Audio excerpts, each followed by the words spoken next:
Hello friends, welcome to my YouTube channel IAS gateways. इस video में मैं JKSSB junior engineer का जो एग्जाम हुआ था 2021 में उसके जो रेलवे इंजीनियरिंग के क्वेश्चंस थे वो डिटेल में डिस्कस करूंगा। ये सीरीज का पार्ट 2 वीडियो है। पुराने वीडियोस के लिए आप मेरे यूट्यूब चैनल की प्लेलिस्ट में जाकर चेक कर सकते हो। और सबसे इंपॉर्टेंट चीज, जो इस लेक्चर का पीडीएफ है वो आपको आईएएस गेटवेज का ऐप अवेलेबल है प्ले स्टोर पर। उसको आपको डाउनलोड करके फ्री स्टडी मटेरियल वाले सेक्शन पे जाना है। वहां पर डिफरेंट लेक्चर्स के फोल्डर्स बनाए हुए, वहां पे आप JKSSB junior engineer previous year detailed explanation आप देखोगे। उसके अंदर जो भी मैं लेक्चर्स आपको दे रहा हूं उनका पीडीएफ जो है वो आपको अवेलेबल हो जाएगा वहां से। You can access it freely.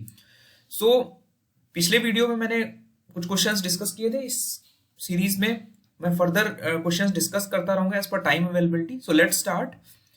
जो पहला क्वेश्चन है, who was the first railway minister after independence of India. Independence यानी आजादी के बाद हमारा जो फर्स्ट रेलवे मिनिस्टर था वो कौन था। तो क्वेश्चन को थोड़ा सा जब भी आप पढ़ो ना, बहुत अच्छे से पढ़ो क्वेश्चन, बिकॉज अगर क्वेश्चन पढ़ने में आपने गड़बड़ कर दी तो आपका आंसर तो गलत ही हो जाएगा। ठीक है, तो यहां पूछा गया कि पहला रेलवे मिनिस्टर और साथ ही साथ आफ्टर इंडिपेंडेंस। ठीक है, तो इंडिपेंडेंस के बाद जो पहले रेलवे मिनिस्टर बने थे उनकी मैंने क्रोनोलॉजिकल ऑर्डर में यहां पर टॉप 5 जो हमारे रेलवे मिनिस्टर्स थे वो मैंने आपको यहां पर दिखाए हुए हैं। पहले जो रेलवे मिनिस्टर थे 15 अगस्त 1947 को जॉन मथई ने चार्ज लिया था and he was railway minister for 1 year 38 days. Then second N Gopalaswami Ayyangar ये 3 इयर्स 234 डेज के लिए थे। लाल बहादुर शास्त्री, फिर जगजीवन राम एंड स्वरण सिंह। जो जगजीवन राम थे ही वॉज द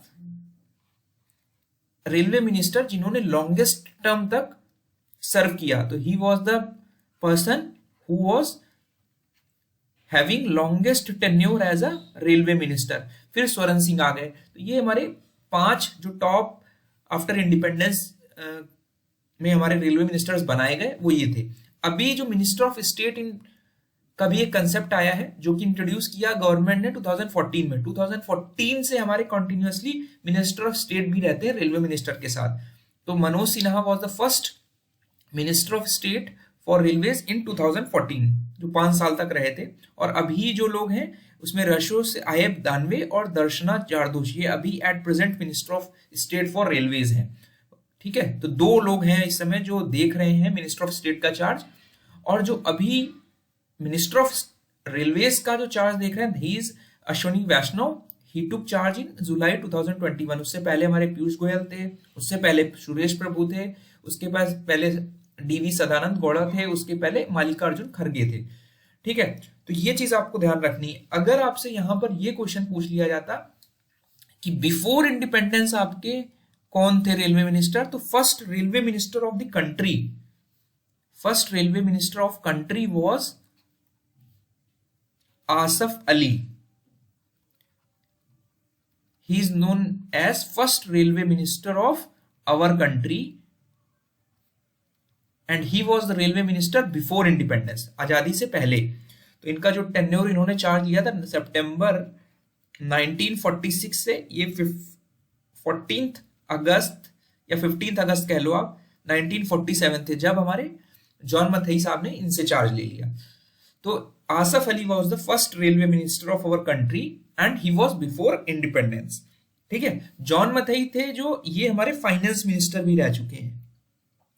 2 इन्होंने बजट्स भी हमारे पेश किए थे। तो 2 ही was the finance minister and also the first chairman of State Bank of India. तो ये कुछ फैक्ट्स हैं जो आपको ध्यान रखने हैं because history of Indian railways in the syllabus. तो first chairman of State Bank of India. और जो जगजीवन राम थे जिनका लॉन्गेस्ट सर्विंग पीरियड है, he was also the 4th deputy PM. ठीक है, तो आप उनके नाम याद रखो कि किस सीक्वेंस में ये लोग बने। ठीक है, क्योंकि कभी कभी इनको क्रोनोलॉजिकल ऑर्डर भी पूछा जा सकता है। ठीक है, तो ये इसीलिए इसका पर्पस यही था कि मैं आपको गाइड कर सकूं कि यहां पर आपको क्रोनोलॉजी अगर अरेंज करने को आती है तो भी आप कर सकोगे। ठीक है, नेक्स्ट क्वेश्चन है हमारा कि जो मेन डिजाइन फैक्टर है रेल में वो क्या है। ठीक है, तो सबसे पहले थोड़ा सा अंडरस्टैंडिंग बढ़ा लेते हैं, बिकॉज ये हमारी जो रेल्स ये हैं, ठीक है, दीज आर द रेल्स। और जो हमारी इंडियन रेलवेज में अभी स्टैंडर्डाइज है वो है हमारी flat footed rails, flat footed rails. तो ये हमारी जो फ्लैट फुटेड रेल्स हैं, these are also called Vignoles rails. ठीक है, ये ध्यान रखना कि कुछ मैं इंपॉर्टेंट चीजें बता रहा हूं। तो जो ये रेल्स हैं आपकी, बेसिकली आपका जो व्हील है, ट्रेन का व्हील है, वो इस रेल के हेड पर चल रहा है। दिस इज बेसिकली हेड, जो आपका ये वाला पोर्शन है। इसके नीचे आपका ये वाला पोर्शन जो है ये वेब है, और ये वाला जो पोर्शन है दिस इज फ्लैट फुट। ठीक है, दिस इज फुट।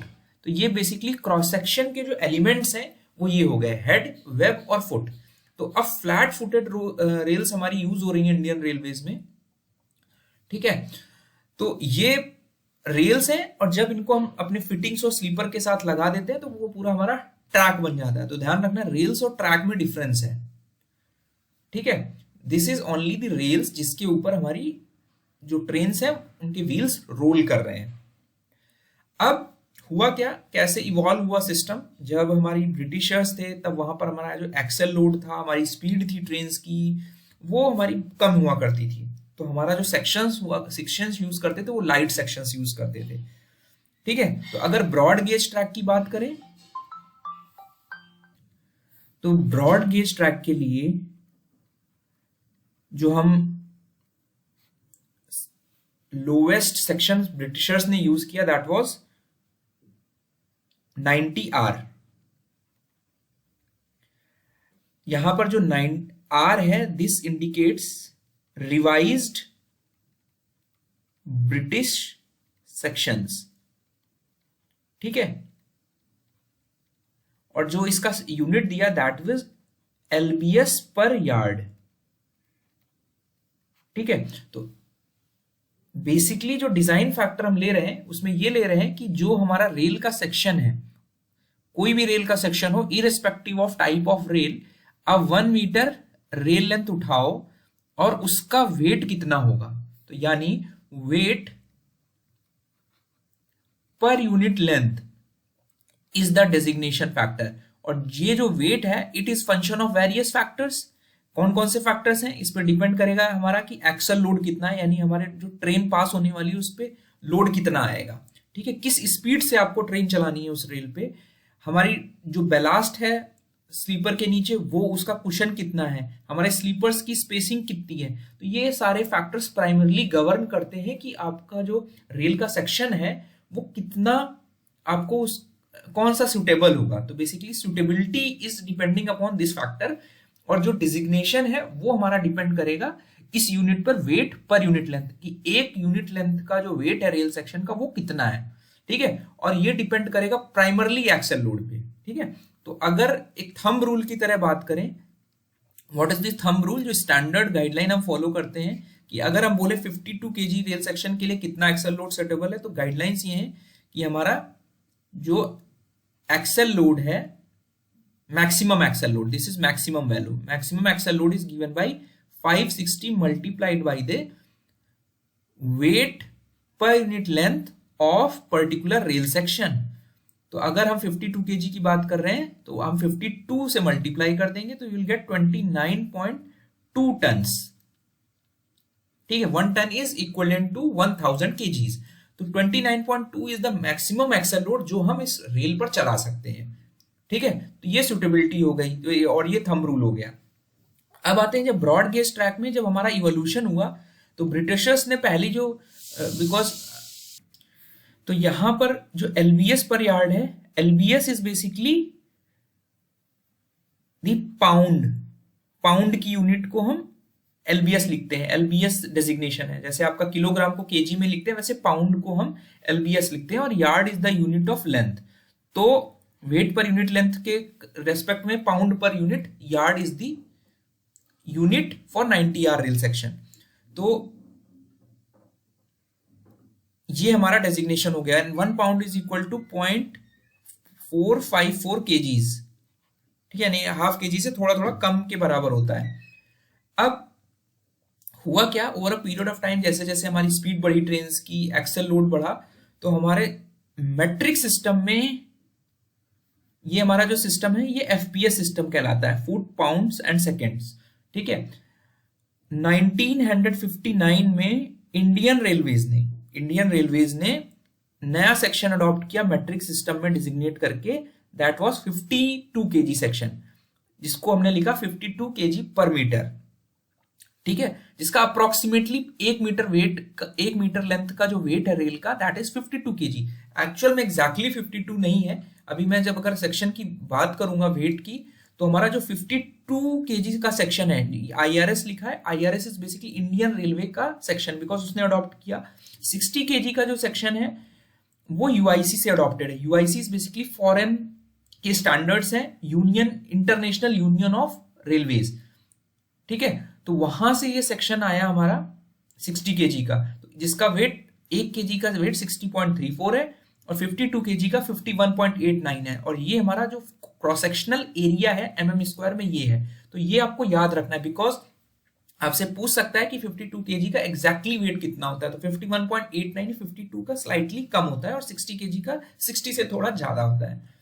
ठीक है, तो ये चीज आपको ध्यान रखनी। तो 1959 में आईआरएस ने 52 केजी पर मीटर वाला सेक्शन अडॉप्ट किया, और फिर जैसे जैसे हमारा फर्दर लोडिंग और एक्सेल लोड्स बढ़े, हमारे स्पीड की पोटेंशियल बढ़ानी रही, तो हमारा फिर आया 60 केजी पर मीटर का यूआईसी सेक्शन, जो कि हमने फॉरेन से अडॉप्ट किया। और ये this was the Indian railways, खुद का इन्होंने सेक्शन अपना डिजाइन किया। ठीक है, तो this was the chronological order में हमारी ये सेक्शंस आए। मीटर गेज और नैरो गेज के लिए हमारे जो सेक्शंस यूज होते हैं, that is 90R, 75R, 60R, 50R. These are basically based on revised British specs. ठीक है, और these are based on FPS unit.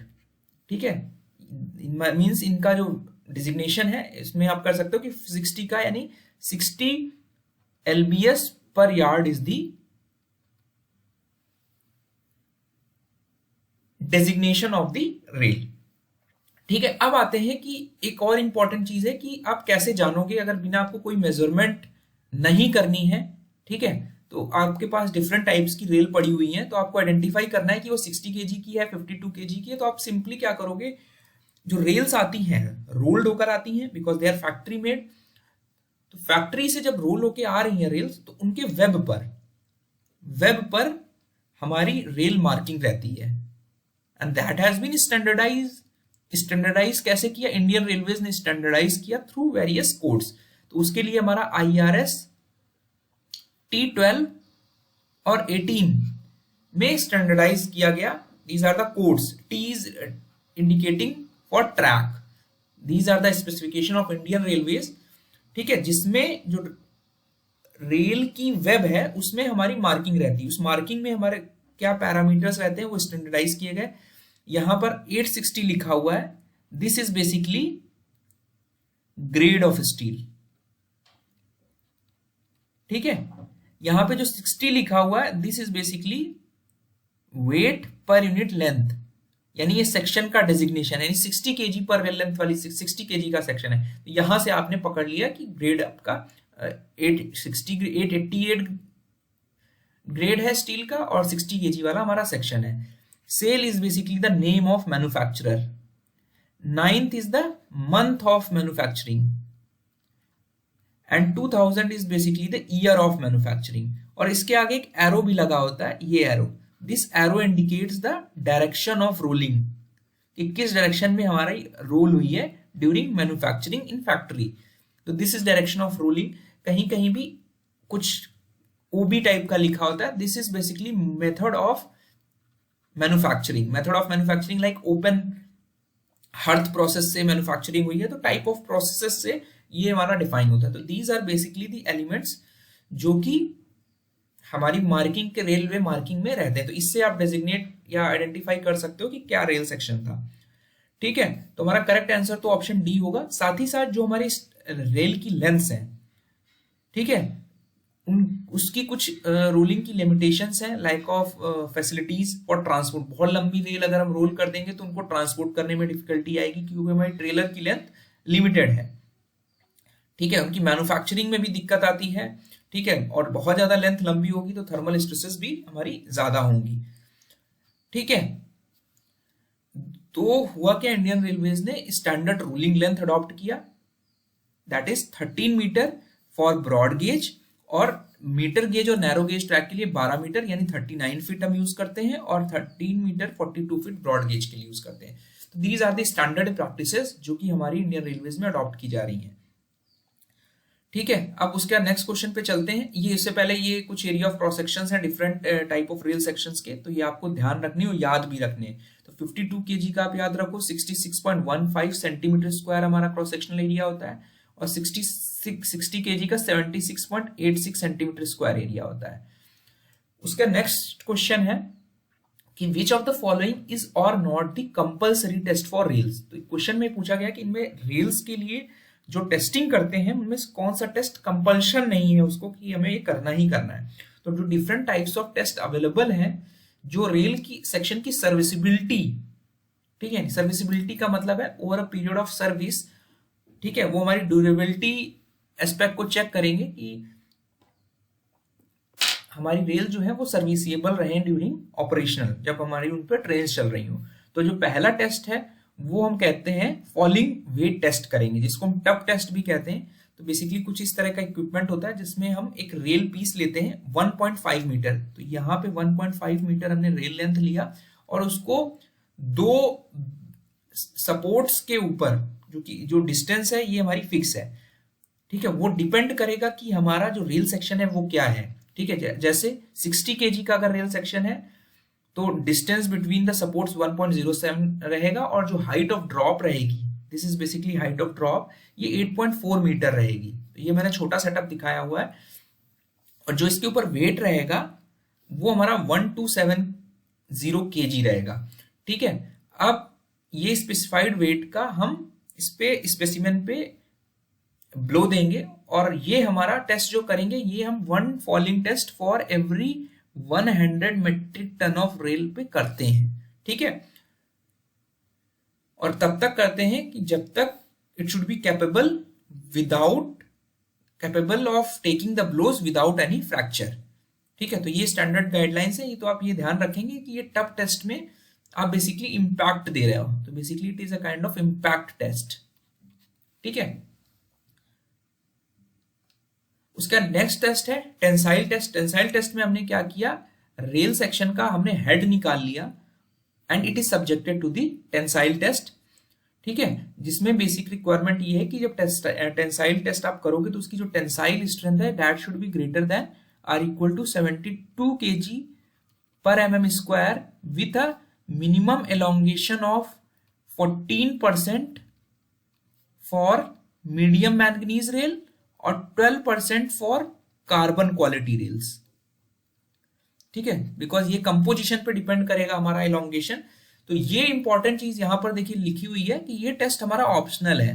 जो थर्ड पार्टी चेक्स होंगे या इंस्पेक्शन वाले लोग होंगे वो ये बताएंगे कि अगर इस टेस्ट की जरूरत है तो आपको करना है, otherwise it is not compulsory. It is not compulsory test, it is decided by the inspecting authority कि हमें टेस्ट करना है या नहीं करना है, और मिनिमम रिक्वायरमेंट ये है हमारी। थर्ड टेस्ट है that is known as hammer test. इसमें क्या करते हैं, हम रेल का क्रॉस सेक्शन लेते हैं, वर्टिकल पोजीशन में उसको ग्रिप करते हैं, ठीक है, और उसके हेड पर हम स्ट्राइक करते हैं 4.5 kg हैमर से। ठीक है, और सफिशिएंट नंबर ऑफ ब्लोज दिए जाते हैं टिल द जो वेब है वो बेंड हो जाए। हम वेट करते हैं कि वेब जब बेंड हो जाएगा तो हमारी जो ए वैल्यू है, बेसिकली दिस जो टॉप वाली हाइट हुई बेंड होने के बाद, और लोवेस्ट बॉटम से इसकी हाइट हम मेजर करते हैं। ठीक है, और कंडीशन ये है कि हमारा कोई फ्रैक्चर नहीं होना चाहिए, अदरवाइज पूरा बैच रिजेक्ट हो जाएगा। लेकिन अभी जो इंडियन रेलवेज की स्पेसिफिकेशन से हैं उसके अकॉर्डिंग अब ये test not required, hammer test is not required as per Indian Railways का जो कोड है IRS T18, वो जरूरत नहीं है। ठीक है, तो ये जो डायमेंशन है बेसिकली 52 kg वाले सेक्शन के लिए हमारी 157 आनी चाहिए, और जो हाइट होती है बेसिकली अगर नॉर्मल हाइट देखोगे 52 kg रेल सेक्शन का तो वो 152 mm होती है, और यहां पर हम बात कर रहे हैं कि वो 157 होनी चाहिए, 156 होती, सॉरी। ठीक है, तो ये डायमेंशंस आप देखोगे सभी रेल सेक्शंस के लिए बढ़ी हुई आएंगी क्योंकि बेंड हो गया और हम टॉप वाली पोजीशन से मेजर कर रहे हैं। ठीक है, तो ये कुछ हमारी रिक्वायरमेंट थी डिफरेंट टेस्ट की। तो अब हमारा जो करेक्ट आंसर है क्वेश्चन के हिसाब से, tensile test is not the compulsory test and hammer test is not required as per Indian Railways specifications. ठीक है, IRST 18 के हिसाब से हैमर टेस्ट की अब जरूरत नहीं है। ठीक है, नेक्स्ट क्वेश्चन पे हम चलते हैं कि हमारा जो क्रीप ऑफ रेल्स है उसके बारे में क्वेश्चन पूछा गया, तो थोड़ा सा हम फेनोमेना समझ लेते हैं कि हो क्या रहा है।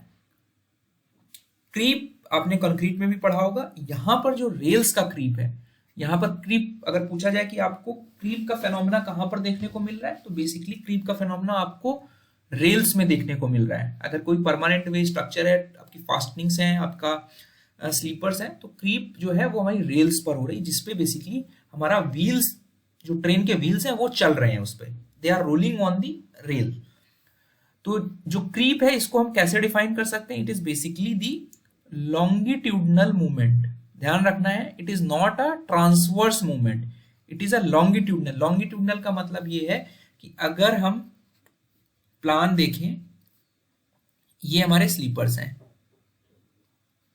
ठीक है, यहां पे हमारी ट्रेन इस डायरेक्शन में चल रही है और यहां पे ये हमारी फास्टनिंग्स हैं, दीज आर दी फास्टनिंग जो स्लीपर को होल्ड करके रख रही है, जिसको हम इलास्टिक क्लिप भी बोल सकते हैं, ERC भी बोल सकते हैं, इलास्टिक रेल फास्टनिंग्स। ठीक है, तो यहां पे हम अज्यूम कर रहे हैं कि these are PSC sleeper, pre stress concrete sleepers पे ये एंकर्ड है and this is direction of train movement. ठीक है, ट्रेन इसी डायरेक्शन में केवल चलती है। ठीक है, तो जब ट्रेन चल रही है तो बेसिकली हम ये एज्यूम करते हैं कि this structure is a rigid structure, जिसमें जो स्टील यानी रेल है और स्लीपर है ये कंप्लीट सिंगल फ्रेम है।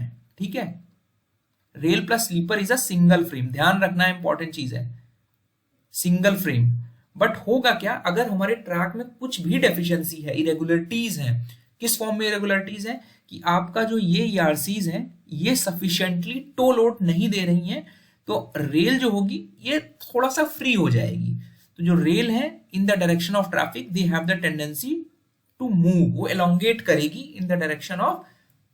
तो ये जो लॉन्गिट्यूडनल मूवमेंट है रेल्स का, ठीक है, longitudinal movement of rails with respect to sleeper. ठीक है, बिकॉज हमारा टो लोड प्रॉपर नहीं था, तो हमारी जो फास्टनिंग थी वो जितना एफर्ट रिक्वायर्ड था, जिसको हम टो लोड बोलते हैं, दैट वाज नॉट प्रॉपर, तो they will try to move with respect to sleepers, और वो लॉन्गिट्यूडनल मूवमेंट को हम बोलते हैं क्रीप ऑफ रेल्स। अब होगा क्या, होगा ये, बिकॉज ये आगे पीछे हो सकता है एंकर्ड हो प्रॉपरली, तो ये क्या करेगी अपने साथ स्लीपर को भी मूव कर देगी, तो हमारा स्लीपर कुछ इस तरह पोजीशन पे हो जाएगा। तो this is called out of square, यानी स्लीपर हमारे आउट ऑफ स्क्वायर हो गए, यानी 90 degree to perpendicular to track align थे, लेकिन ये हमारा सिंगल फ्रेम है तो एकदम फ्रीली मूव नहीं कर रहा है, रिस्ट्रेंड तरीके से मूव कर रहा है। ठीक है, तो हमारे स्लीपर कुछ आउट ऑफ स्क्वायर हो जाएंगे। तो ये सिम्टम्स हैं बेसिकली कि अगर आपको ट्रैक में देखना है कि क्रीप हो रही है नहीं हो रही है, तो सबसे प्राइमरली जो फैक्टर अगर आप देखोगे दैट इज स्लीपर हमारे डिस्टर्ब हो जाते हैं, अपनी ओरिजिनल पोजीशन से कुछ इस तरह हो जाएंगे। ठीक है, एक ये इफेक्ट हो गया। तो ये जो लॉन्गिट्यूडनल मूवमेंट हो रहा है this is known as creep of rails. अब इसको डिफाइन करने के लिए हमारे बहुत सारी practical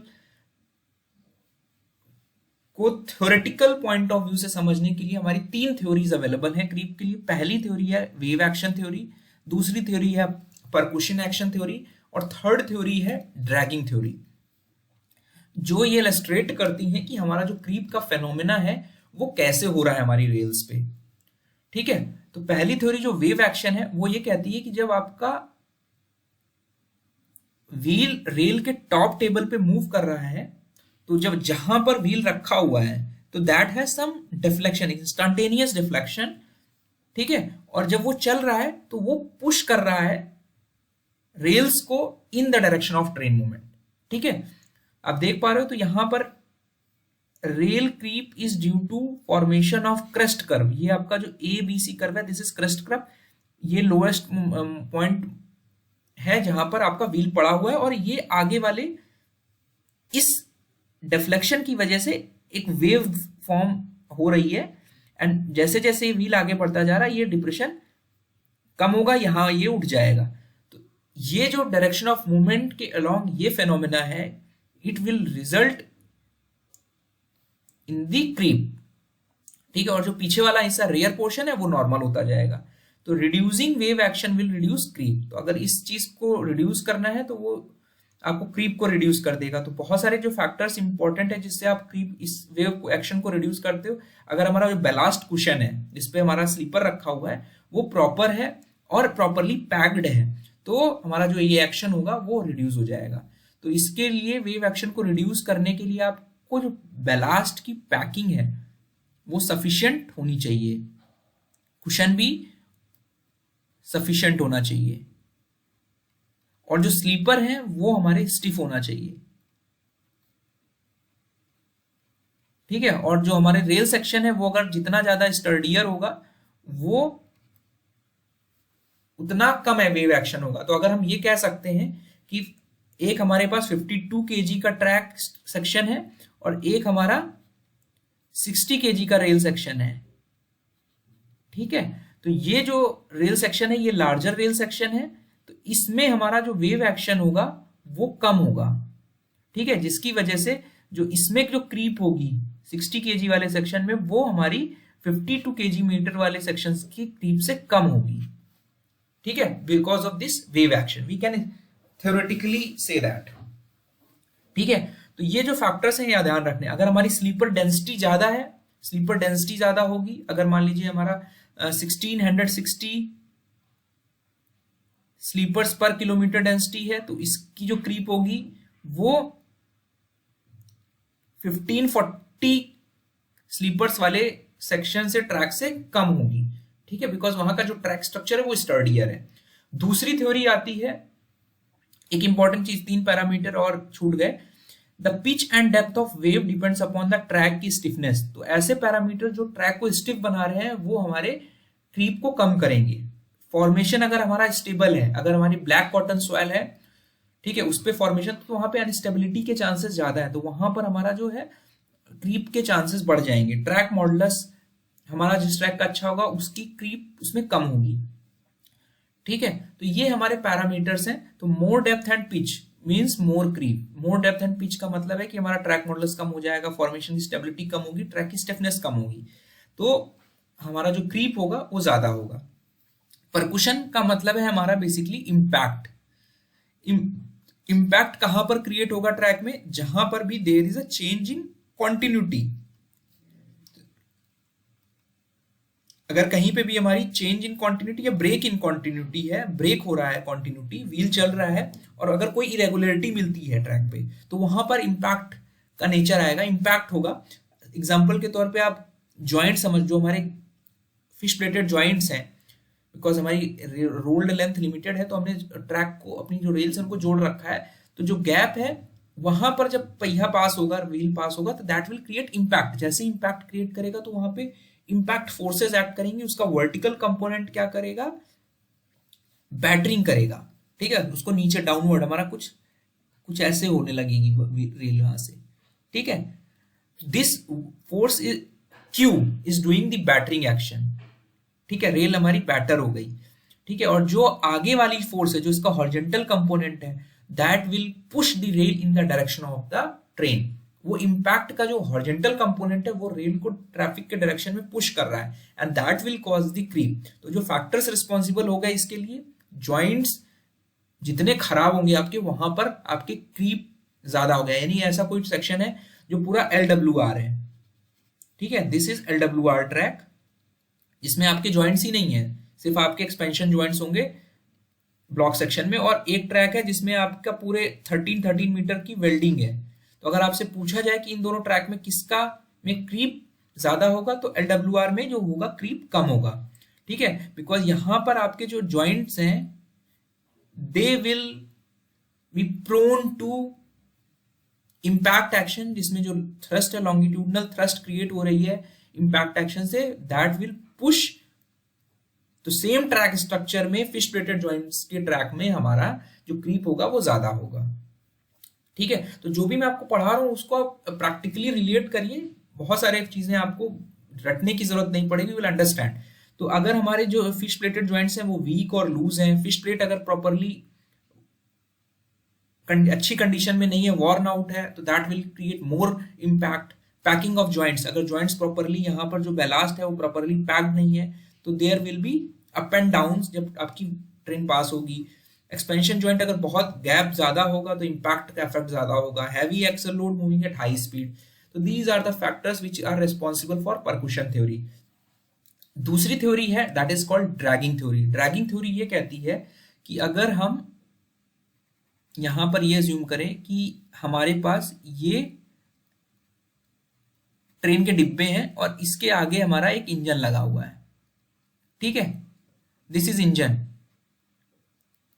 this is basically loco, और ये हमारी, इसको हम कोचेस या रेल कार्स भी बोल सकते हैं या वैगन्स बोल सकते हैं अगर फ्रेट ट्रेन है, और ये हमारे पहिए हो गए। अब ये ट्रेन चल रही है तो जो लोको मोटिव है that will create the drag effect. ये जब आगे की तरफ चल रहा है तो it will create drag effect, ठीक है। और जो ये व्हील्स हैं जो आपके रेल कार्स में जुड़े हैं, they are creating wave action. तो rails at state of forward or backward movement as the train moves, the final result is creep at the direction of train movement। तो अगर इस तरह को समझें कि जब हमारी ट्रेन चल रही है, स्टार्ट होती है, मतलब स्टार्ट हुई, तो जो ये व्हील्स हैं they will have the tendency to push the rail backward, ठीक है। तो हमारी जो डायरेक्शन ऑफ क्रीप होगा ये इस डायरेक्शन में होगा। जब ट्रेन स्टार्ट हो रही है, एक्सेलरेट होके स्टार्ट हो रही है, तो ये व्हील्स इसको पुश कर रहे हैं, ठीक है। तो हमारा जो डायरेक्शन ऑफ क्रीप है वो अपोजिट डायरेक्शन में होगा। जब ट्रेन सडनली खड़ी हुई है और स्टार्ट हो रही है, तो एक्सेलरेटिंग इफेक्ट की वजह से, सॉरी, स्टार्ट हो रही है तो पुश करेगा, और जब ट्रेन स्टॉप हो रही, चलती हुई ट्रेन अगर स्टॉप होगी तो they will create a thrust on the rail in the longitudinal direction of running of train. तो इस डायरेक्शन में आपकी, तो आप देख पा रहे हैं कि जो स्टार्टिंग ट्रेन है वो क्रीप का डायरेक्शन उल्टा है, और स्टॉपिंग ट्रेन जो है वो ट्रेन के मूवमेंट के डायरेक्शन में क्रीप का इफेक्ट है। तो ये बेसिकली रिजल्ट है ड्रैगिंग थ्योरी का। तो ये हमारे कुछ फेनोमेनाज हैं कि ironing effect of the wheels, ठीक है, ये मैंने आपको एक्सप्लेन कर दिया। स्टार्टिंग एंड स्टॉपिंग ऑपरेशन की वजह से हमारा क्रीप होगा। टेम्परेचर चेंजेस होंगे तो हमारा एक्सपेंशन एंड कॉन्ट्रैक्शन होगा रेल में, ठीक है। तो अगर प्रॉपर टो लोड नहीं होगा तो क्रीप होगा। अनबैलेंस ट्रैफिक, अनबैलेंस ट्रैफिक को थोड़ा सा समझ लेते हैं। अनबैलेंस ट्रैफिक का मतलब ये है कि सपोज हमारे पास एक सिंगल लाइन है, सिंगल लाइन है, सिंगल लाइन का मतलब ये है कि एक सेक्शन है, एक स्टेशन है, मान लीजिए कानपुर है और दूसरा गाजियाबाद है। इसके बीच में हमारी एक सिंगल लाइन एग्जिस्ट कर रही है, और एक दूसरा सेक्शन है कानपुर गाजियाबादी, अगर उसी पे हमारे डबल लाइन सेक्शन है। तो एक हमारा ट्रैक ये है, जो कि अभी एक्चुअल में सिचुएशन है हमारी डबल लाइन की, हमने अज्यूम किया कि वहां पर एक सिंगल लाइन थी, ठीक है। तो ये हमारे स्लीपर्स हैं, ठीक है, ये हमारे स्लीपर्स हैं। ये हमारी जो दिख रही हैं आपको रेल्स हैं, ठीक है, ये डबल लाइन सेक्शन है और ये हमारा सिंगल लाइन सेक्शन है, ठीक है। These are two rails. अब हमारा जो सिंगल लाइन है, सिंगल लाइन का मतलब ये है कि कानपुर से आप गाजियाबाद जाओ या गाजियाबाद से कानपुर आओ, दोनों डायरेक्शन की ट्रेन जो है वो इसी ट्रैक पे आएंगी, ठीक है। तो जब कानपुर से गाजियाबाद जाएगा तो हमारा जो नेचर ऑफ क्रीप का डायरेक्शन होगा, लॉन्गिट्यूडनल मूवमेंट का डायरेक्शन होगा, वो इस डायरेक्शन में होगा। गाजियाबाद से जो ट्रेन आएंगी वो इस डायरेक्शन में जाएंगी, तो जो डायरेक्शन ऑफ लॉन्गिट्यूडनल मूवमेंट होगा स्ट्रक्चर रेल्स का, वो इस डायरेक्शन में होगा। तो there will be a counter effect, एक दूसरे को ये काउंटर करेंगी लॉन्गिट्यूडनल। तो हमारा जो नेट लॉन्गिट्यूडनल मूवमेंट होगा वो कम हो जाएगा, ठीक है, ये कैंसिल आउट हो गए। और जो एक्स्ट्रा अमाउंट होगा, बेसिकली अगर ये x वैल्यू है, ये y वैल्यू है लॉन्गिट्यूडनल मूवमेंट की, तो अगर अज्यूमिंग कि x is greater than y, ठीक है, मतलब कानपुर से गाजियाबाद जाने वाला ट्रैफिक ज्यादा है, ठीक है, तो प्रीडोमिनेंट ट्रैफिक के डायरेक्शन में हमारा क्रीप होगा equal to x minus y, ठीक है, this will be the creep and because x has the greater value, because यहाँ पे ट्रैफिक प्रीडोमिनेंट है ज्यादा, यहाँ 10 ट्रेन जाती हैं, यहाँ 6 ट्रेन जाती हैं, तो जिधर ज्यादा ट्रेनें जा रही हैं वहां उसके डायरेक्शन में हमारा क्रीप होगा, तो प्रीडोमिनेंट ट्रैफिक के डायरेक्शन में हमारा क्रीप होगा। डबल लाइंस में क्या हो रहा है कि हमारा जो डायरेक्शंस है वो डिफाइंड है, यहां से कानपुर से गाजियाबाद जाने वाली जो ट्रेन्स हैं वो इस ट्रैक से जाएंगी और जो गाजियाबाद से कानपुर आएंगी वो इस डायरेक्शन में आएंगी, तो यहां पर जो क्रीप का डायरेक्शन होगा प्रीडोमिनेंटली इसी डायरेक्शन में होगा, डायरेक्शन ऑफ मूविंग ट्रेन्स, तो x इस डायरेक्शन में होगा और जो y है वो इस डायरेक्शन में होगा, तो दोनों के जो क्रीप है दे विल बी इंडिपेंडेंट, ठीक है, तो x की जो वैल्यू है ये ऑब्वियस है कि वो हमारी x माइनस y की वैल्यू से बड़ी होगी, तो ये कह सकते हैं कि जो डबल लाइन में अगर सेम ट्रैक स्ट्रक्चर अज्यूम कर लें कि तो डबल लाइन सेक्शन में बिकॉज एक ही डायरेक्शन में हमारी गाड़ियां चल रही हैं सिंगल ट्रैक पे, तो वहां पर अप एंड डाउन ट्रैफिक का मतलब है कि एक इधर से इधर जा रही है और दूसरी आपकी इधर से इधर जा रही है, तो अप एंड डाउन का मतलब यही है कि अगर आप कानपुर से दिल्ली जा रहे हो तो that is in up direction, Delhi से कानपुर जा रहे हो तो वो डाउन डायरेक्शन, कोई भी आप इंटरचेंजेबली यूज कर सकते हो, ठीक है, तो दोनों डायरेक्शन में जो जा रही होगी वहां पर जो क्रीप होगा as compared to single line section, ठीक है, जहां पे एक ही ट्रैक पे दोनों डायरेक्शन में ट्रेन चल रही है उसके कंपेरेटिवली वो ज्यादा होगा, ठीक है, तो यहां पर करेक्ट आंसर ऑप्शन बी होगा, ठीक है, ये ऑप्शन सब इरेलेवेंट है। Wooden sleepers are replaced by steel sleeper, तो हमारा जो क्रीप होगा वो कम हो जाएगा, सॉरी क्रीप ये तो इरेलेवेंट हो गया ना, यहाँ पे इससे कोई मतलब नहीं है यहाँ पे, तो double lines are provided separately for up and down traffic, यहां पर वुडन स्लीपर्स जो हैं are replaced by steel sleeper because steel sleepers are more sturdier, तो यहां पर जो स्टील स्लीपर का जो क्रीप होगा वाले ट्रैक का स्टील स्लीपर होगा, तो वहां पे हमारा जो क्रीप होगा वो वुडन वाले टिम्बर वाले स्लीपर से कम होगा, ठीक है, तो आपको थोड़ा प्रॉपरली सोचना है फिर आंसर करना है, ठीक है, ये मेंटेनेंस ऑफ जॉइंट्स वाले जो पैरामीटर्स थे जो हमारे बेसिकली परकुशन थ्योरी से गाइड हो रहे हैं, ठीक है, परकुशन थ्योरी से गाइड हो रहे हैं, वो हमारे रिस्पॉन्सिबल हैं क्रीप के लिए। उसके बाद नेक्स्ट हमारा जो क्वेश्चन है इसमें पूछा गया है कि which of the following organization is the research and design wing of Indian Railways, तो यहाँ पे जो डिफरेंट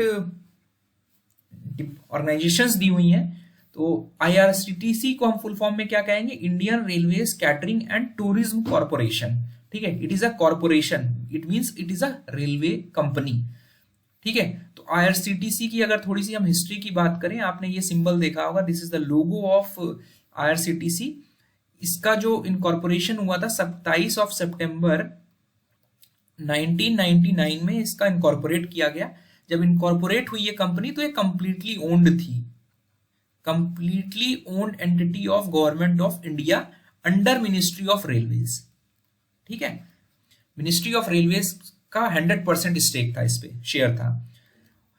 2008 में इसको मिनी रत्ना का स्टेटस दिया गया और 2019 में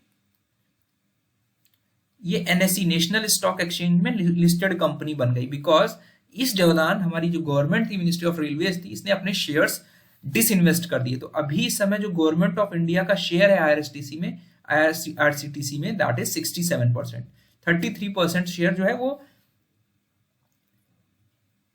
बाहर के लोगों का है, ठीक है, तो अब जो IRCTC बिजनेस करती है वो 4-5 सेक्टर्स में करती है। पहला है ऑनलाइन टिकटिंग, जो आप ऑनलाइन टिकट कराते हो ऑनलाइन वेबसाइट से, that is controlled by IRCTC, केवल इंडियन रेलवेज ने IRCTC को ही अथॉरिटी दे रखी है ये प्लेटफॉर्म बनाने की, कोई और सिस्टम में आप ये ऑनलाइन टिकटिंग ओन नहीं कर सकते। दूसरी सर्विस है दैट इज केटरिंग, केटरिंग का मतलब है कि ट्रेन में आप जब सफर करते हो तो जो खाना वगैरह आपको मिलता है that is comes under catering services. ठीक है। Third category is under tourism. Tourism के तहत बहुत सारी कुछ ऐसी ट्रेन है, जैसे महाराजा एक्सप्रेस हो गई, तेजस एक्सप्रेस हो गई, ये टूरिज्म के तौर पे ये ट्रेन चला रही है, और साथ ही साथ कुछ टूरिज्म के जो पैकेजेस हैं वो भी हमारी आईआरसीटी स्पॉन्सर करती है। ठीक है। फोर्थ कैटेगरी है that is hospitality. Fifth category है हमारी बॉटल्ड वाटर, जो आप रेल नीर करके वाटर बॉटल देखते हो, that is brand name of IRCTC water bottle. Bottled water जो है वो केवल रेल नीर का पानी जो है केवल आईआरसीटीसी ही कर सकती है। आप देखोगे तो ये सिंबल आईआरसीटीसी का बना रहता है रेल नीर की बॉटल में। तो बॉटल नीर की जो ब्रांड है दैट इज कॉल्ड रेल नीर। ठीक है। और एक अभी जो रिसेंट सर्विसेज हैं उसमें ट्रेन ऑपरेशंस भी आईआरसीटीसी के पास आ गया है। मतलब ट्रैक जो है वो इंडियन रेलवेज का, लेकिन जो ऑपरेशन है ट्रेन का वो आईआरसीटीसी कंट्रोल कर रही है। जैसे आपकी जो तेजस एक्सप्रेस चलाई गई है लखनऊ से लेकर दिल्ली तक, वो तेजस एक्सप्रेस हो गई। ठीक है।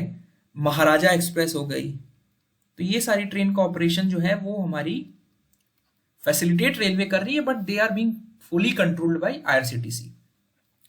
उसके सेकंड ऑर्गेनाइजेशन है that is CRIS. CRIS basically है centre for railway information system.